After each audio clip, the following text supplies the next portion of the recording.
सुदामा ने कहा, सुनो, आप ये मत सोचना कि मैं कुछ मांगने आया हूं, केवल मुझे गोविंद का दर्शन करा दो, केवल 1 मिनट मेरे कन्हैया की झांकी दिखा दो, बस और कुछ नहीं चाहिए, और कोई कामना नहीं है।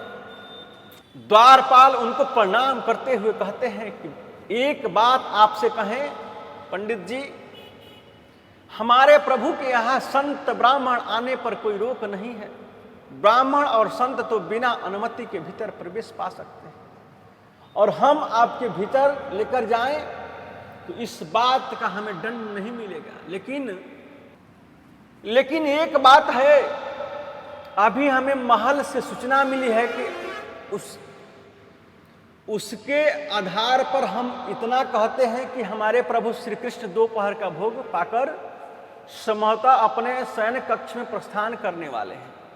आप 2 मिनट यहाँ विराजिए, हम प्रभु के पास जाते हैं, और यदि इस शयन कक्ष में नहीं पधारे हैं तो आपका समाचार प्रभु से निवेदन कर देंगे। प्रभु की जो आज्ञा होगी आकर आपको कह देंगे। सुदामा जी बोले, तुम जाकर केवल इतना कहना कि तुम्हारे बचपन के मित्र सुदामा आए हैं, इतना ही कहना।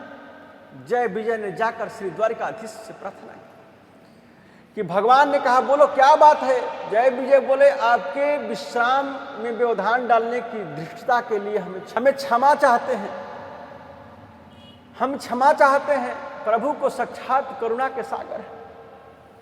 जय विजय को भी इस बात का अभिमान है कि हम द्वारिकाधीश के द्वारपाल हैं। भगवान बोले, हाँ हाँ बोलो क्या बात है। तो एक निवेदन करना था कि शीस पगा न झगा तन पे, प्रभु जाने को आही बसो के ही ग्रामा, धोती फटी सी लटी दुपटी अरु, पाय उपासन है कि नहीं सामा, द्वार खड़ो दीज दुर्बल एक रहो चकी सो वसुधा अभिरामा, अब पूछत दीन दयाल को धाम, बतावत आपनो नाम सुदामा। एक निहायत गरीब ब्राह्मण द्वार पर खड़ा है, नितांत विपन्न ब्राह्मण द्वार पर खड़ा है। उसके पैरों की बिवाई फटी है, सिर ढकने के लिए वस्त्र नहीं है, 20 जगह से धोती फटी है, इतना दुबला शरीर है कि एक एक हड्डी दिखती है। फूटा सा लोटा, टूटी सी छड़ी, उधड़ी सी रस्सी हाथ में लगी है। आपको बचपन का मित्र कहते हैं। आप अपना नाम उन्होंने सुदामा बताया है, आपके दर्शन करना चाहता है। जैसे ही द्वारिकाधीश ने सुना कि मेरा मित्र सुदामा आया, अरे तुम उन्हें अंदर क्यों नहीं लाए? अपने सिंहासन से नीचे उतर पड़े और दौड़ लगाते जा रहे हैं द्वारिकाधीश। दुपट्टा कहीं गिर रहा पड़ा, कुंडल कहीं गिर गए, चरण पादुका पांव से नहीं, नंगे पैर दौड़ते जा रहे हैं।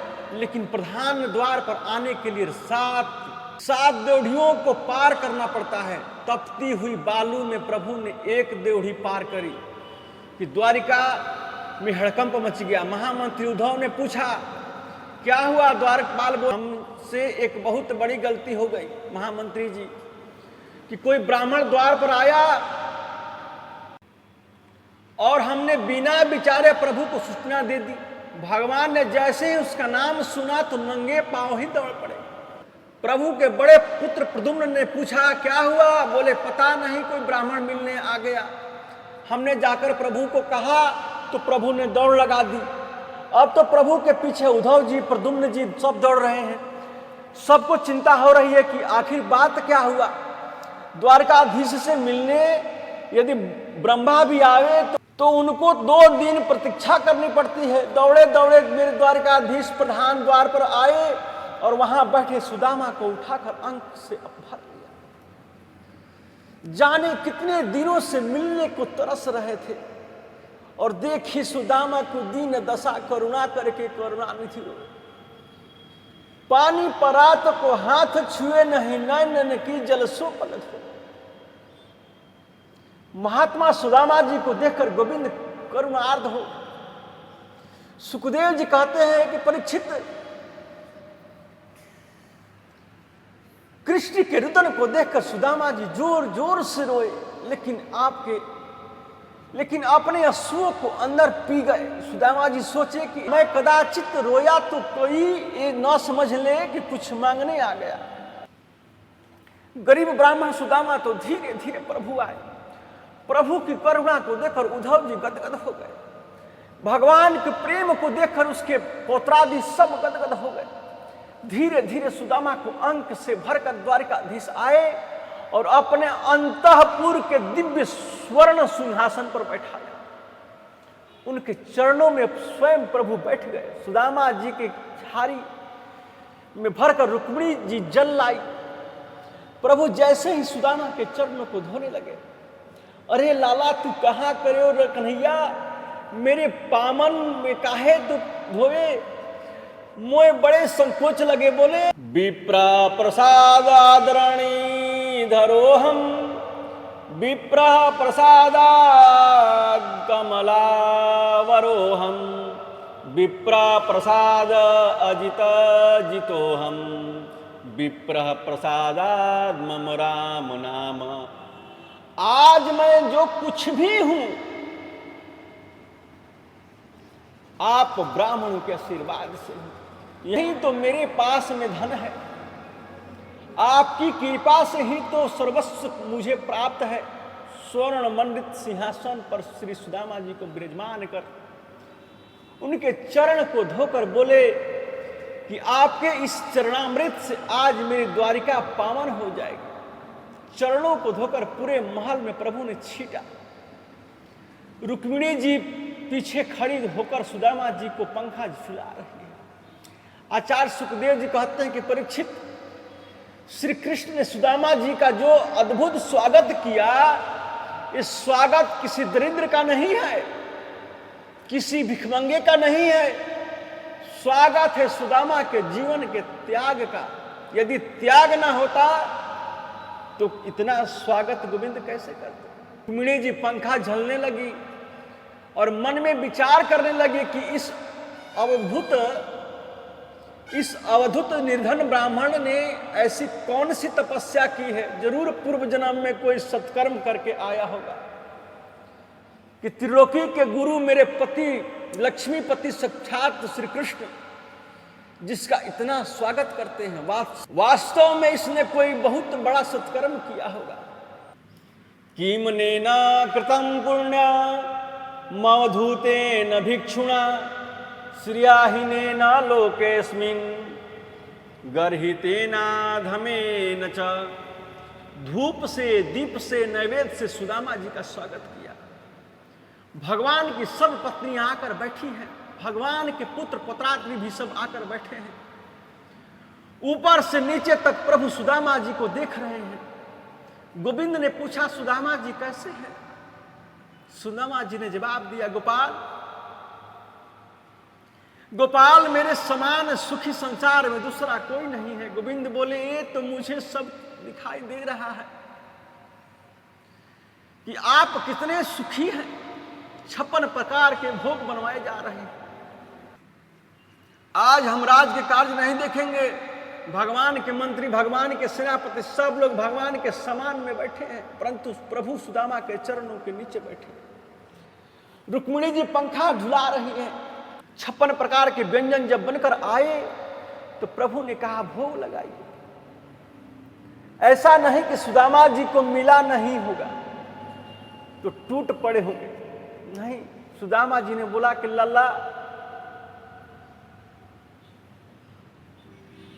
लाला तू बुरा नहीं माने तो एक बात कहूं। बोले क्या? ये पकवान ज्यादा खाइबे तो भजन में मन ना लगे। मैं तो नमक डालकर 2 टिक्कड़ सुबह शाम को पाऊं। प्रभु ने कहा कि इन्हीं पकवानों को जीव मेरा प्रसाद समझकर पावे तो उसे ज्यादा प्रसन्नता होती है, बुद्धि विकृत नहीं होती और स्मृति है। लाला ऐसी बात है तो दोनों संग संग भोजन करेंगे। आचार्य सुखदेव जी कहते हैं कि परीक्षित, दोनों मित्रों के वेश में कितना अंतर है। एक मित्र ऐसा जिसके चरणों की पादुका भी सोने की, दूसरा मित्र ऐसा जिसकी धोती भी 20 जगह से फटी, लेकिन विचारों में सामंजस्य, विचारों में समानता, दोनों के लिए दो थाली बनकर आई है। एक साथ में दोनों प्रेम से भोग पा रहे हैं। अब जब बचपन के मित्र मिलते हैं तो आंखें नम हो जाती है, करुणा हो जाती है, करुणा हो आती है। लेकिन बचपन की चपल लीलाओं का ये स्मरण करते हैं तो हंसते हैं, मुस्कुराते हैं। भोजनादि से निवृत्त हो गए तो कृष्ण ने अपनी 16,108 पत्नियों के सामने बैठी, उनको इशारा किया कि चलो प्रणाम करो। अब एक एक पत्नी सुदामा को प्रणाम करने आ रही है। सबसे पहले रुक्मिणी जी आई। मैं रुक्मिणी हूं महाराज, प्रणाम करती हूं, देवी चिर सौभाग्यवती रहो। मैं जमवंती हूं, प्रणाम देवी जी। सत्यभामा जी आई, कालिंदी जी आई, मित्र वृंदा जी आई। कर करके एक एक पत्नियां आई और सबको सौभाग्यवती भव के आशीर्वाद सुदामा जी दे रहे हैं। एक एक पत्नी सुदामा जी को प्रणाम करती जा रही है और अपने हाथ को ऊपर उठाकर सबको आशीर्वाद देते जा रहे हैं। ऐसे करके तकरीबन 400 पत्नियां प्रणाम कर गई। 400 बार आशीर्वाद के लिए हाथ उठाते रहते सुदामा जी थक गए और रुक गए, अपने हाथ को दूसरे हाथ से दबाने लगे। कन्हैया कन्हैया सुनियो भैया। कन्हैया बोले क्या बात है? बोले कान में कहूँ।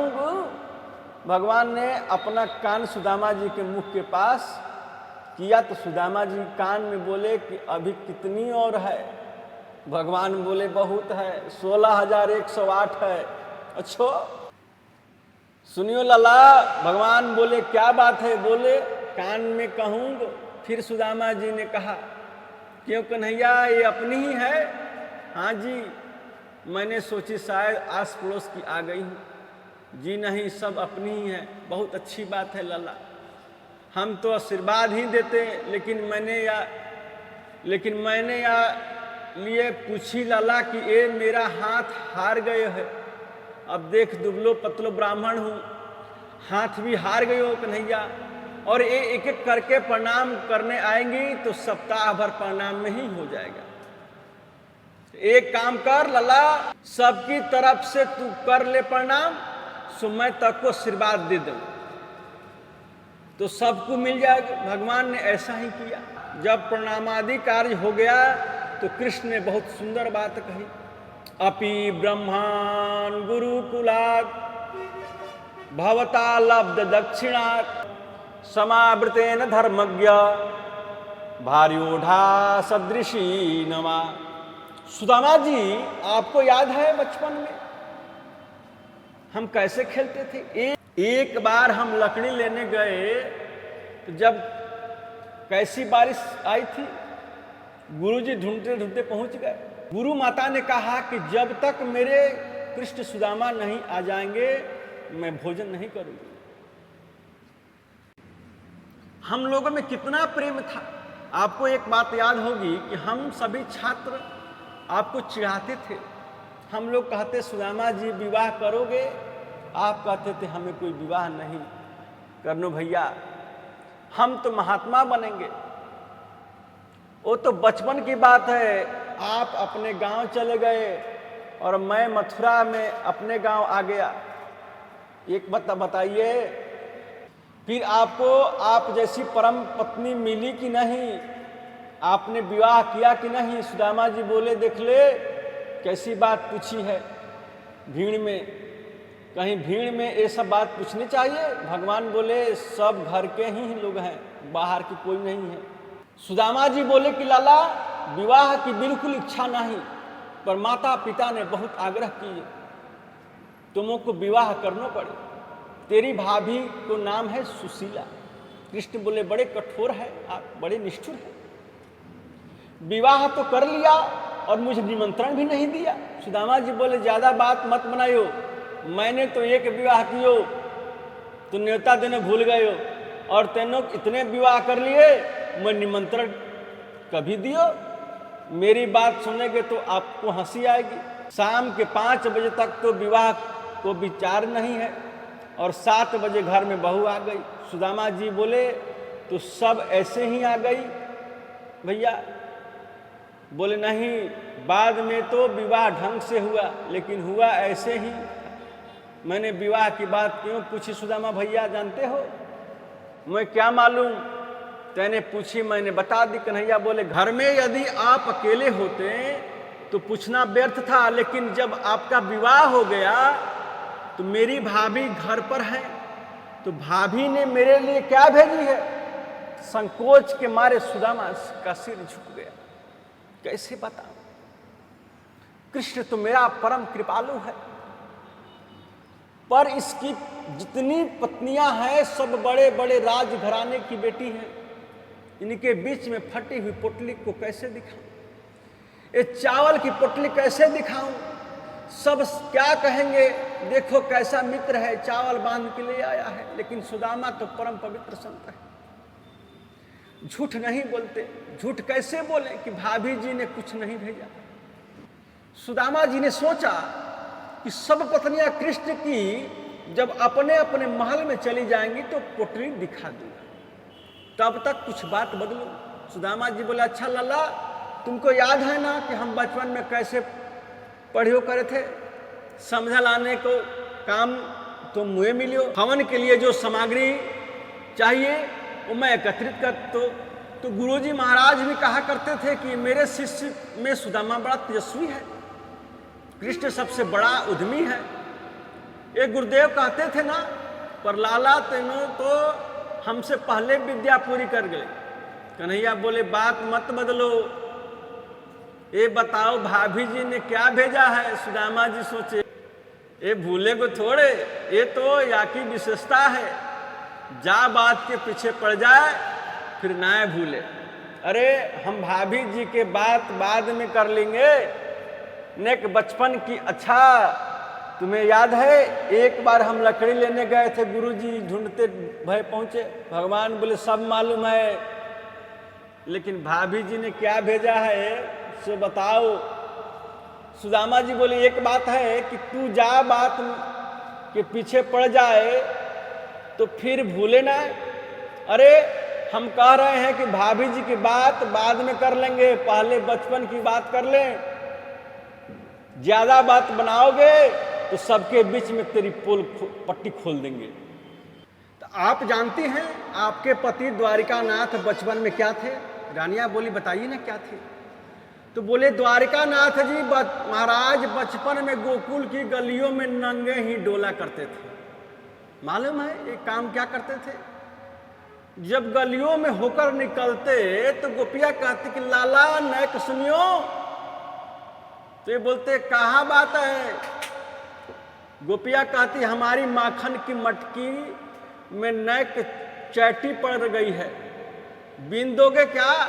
ये बोलते बीन तो देंगे, लेकिन बदले में क्या दोगी? गोपी कहती पूरी चैटी बीन दोगे तो एक छटाक माखन दे दूंगी। अब माखन के लोभ में दिन भर द्वारिकाधीश चैटी बीनते, यहीं थे, घर घर चोरी करते। बन गए 4 दिन से द्वारिकानाथ, कछु सलही ना पड़ रही। भगवान हंसकर बोले मैं बचपन में क्या था किन्हें बता रहे हैं आप? आपसे भी ज्यादा हमारी पत्नियां जानती हैं, और मेरे इतने विवाह हुए इनका मूल कारण भी यही है कि मेरी माखन लीला से मेरी पत्नियां इतनी प्रसन्न हो गई कि जबरन सब पत्नी बनकर मेरे महल में आ गई। इसलिए बचपन में हम क्या थे ये तो हमारी पत्नियां भी जानती हैं, लेकिन भाभी जी ने क्या भेजा है पहले आप ही बताइए। सुदामा जी बोले कि वही बात है, वही बात है, ना भूले। संकोच में पड़ गए, कैसे दिखाए? प्रभु ने बड़ा स्पष्ट कहा पत्रम पुष्पम फलम तोयम यो मे भक्त्या प्रयक्षति तदहम भक्तमुत्तम आधाश्रनामि यतात्मनः। प्रेम से कोई जीव मुझे कुछ भी समर्पित करे, मैं उसे बहुत मानकर स्वीकार करता हूं। जो जीव मुझे श्रद्धा से किसी वस्तु का महत्व नहीं दे, तो वस्तु को समर्पित करने वाले की भावना का महत्व है, वही मुझे प्रिय है। भाभी ने जो भेजा है वो आप मुझे दे दीजिए। सुदामा संकोच वश दे नहीं पाए। अब प्रभु ने कहा कि क्षमा करना, आपकी दाहिनी बगल बड़ी ऊंची पर उठ रही है। तो भगवान ने तुरंत उनकी बगल के हाथ डालकर पोटली को छीन लिया, और जैसे ही पोटली श्री कृष्ण के हाथ में आई तो प्रभु के नेत्र सजल हो गए। घुमा घुमा कर प्रभु ने पोटली को देखा। भगवान को एक क्षण भी नहीं लगा समझने में कि सुदामा का घर में एक विलास का कपड़ा भी साबुत नहीं है। और पोटली को जब खोलकर देखा तो आश्चर्य के मारे कृष्ण की आंख खुली कि इस पोटली में जो चावल है वो 5 तरह के हैं, कोई मोटा, कोई टूटा, कोई पीला। भगवान द्वारिकानाथ के नेत्र सजल हो। इतना पवित्र ब्राह्मण, इतना तेजस्वी भरा ब्राह्मण, इसकी गरीबी दूर नहीं हो कर सकता मैं। तो प्रभु ने एक मुट्ठी चिड़वा अपने मुख में डाला और कहा, अनेन, प्रभु ने कह दिया, स्वर्ग लोक की संपत्ति का सुख मैं सुदामा को देता हूं। दे दिया। दूसरी मुट्ठी मुख में डालकर प्रभु ने मन में संकल्प कर लिया कि सारी पृथ्वी की एक छत्र सम्राट को जो सुख मिलता है वो हम सुदामा को प्रदान करते हैं। एक मुट्ठी में भगवान ने स्वर्गलोक की संपत्ति का सुख सुदामा को दे दिया, और दूसरी मुट्ठी में जो है भगवान ने पृथ्वी लोक के जो सुख वैभव है वो दे दिया। लेकिन तीसरी मुट्ठी जब भगवान मुख में डालने के लिए जैसे ही तैयार हुए तो रुक्मिणी ने झट से हाथ पकड़ लिया और इशारे में बोली कि ज्यादा मत खाइए, कच्चा है, नुकसान करेगा। अंतरंग इशारे में बोली कि बड़े बरस रहे हैं पंडित जी पर। वो भी तो एक ब्राह्मण था जिसने आपके वक्षस्थल पर पाद प्रहार किया। प्रभु ने इशारे से कह दिया, वो भी तो ब्राह्मण था जो विवाह से पहले अपना पत्र लाया था, नहीं लाता तो द्वारिका का पटरानी कैसे होती है। लेकिन ये सारी बातें इशारे में हो रही है। बोलकर तो रुक्मिणी जी ने इशारा ही कहा कि ज्यादा मत खाइए, कच्चा है, नुकसान करेगा। सुदामा जी बोले कि रुक्मिणी बहुत ठीक कर रही है, लाला तू तो मौने ही न आवे, अब कोई कच्चे चावल खाए जाए। प्रभु ने कहा आप कहते हो तो नहीं खाता। लेकिन प्रभु ने सुदामा को क्या दिया, क्या नहीं दिया, ये बात किसी को पता नहीं चलने दिया, सिवाय रुक्मिणी जी के कोई नहीं जानता। अब दूसरी बात यह है कि स्वर्ण की द्वारिका में आकर भी सुदामा ने 1 तोला सोना भी नहीं मांगा। भागवत में ऐसा वर्णन कहीं नहीं है कि सुदामा ने इतनी सी भी वस्तु श्री कृष्ण से मांगी हो। और यदि श्री कृष्ण सुदामा को देते भी तो सुदामा लेता नहीं। यही तो जीवन का त्याग है। दूसरा आश्चर्य है कि भागवत में स्पष्ट लिखा है कि सोने की द्वारिका में आने के बाद भी सुदामा 1 रात्रि से ज्यादा वहां नहीं, केवल 1 रात्रि ही रुकी। आज दोपहर में आए और दूसरे दिन प्रातः होते ही श्री कृष्ण से बोले कि लाला अब मैं जानो चाहूं, तेरी द्वारिका देख ले, तेरे खूब दर्शन हो गए, अब जाइए कि बड़ी इच्छा है। कृष्ण बोले जाइए। कृष्ण ने रोका नहीं, कृष्ण ने रोका भी नहीं, सुदामा की धोती तक नहीं बदली, जैसे आया था वैसे ही चल दिया। सुदामा आया था तो अपने आंसुओं को पी लिया था, और सुदामा जा रहा था तो बार बार कृष्ण की याद करता रहा। मेरा कृष्ण कितना बड़ा कृपालु है, कितना कृपा का सागर है। क्योंकि क्वा हम दरिद्र पी पिया क्वा कृष्ण श्रीनिकेतन ब्रह्म बंधुरिति अस्माहम बाहुव्याम परिरंभितः। कहा कि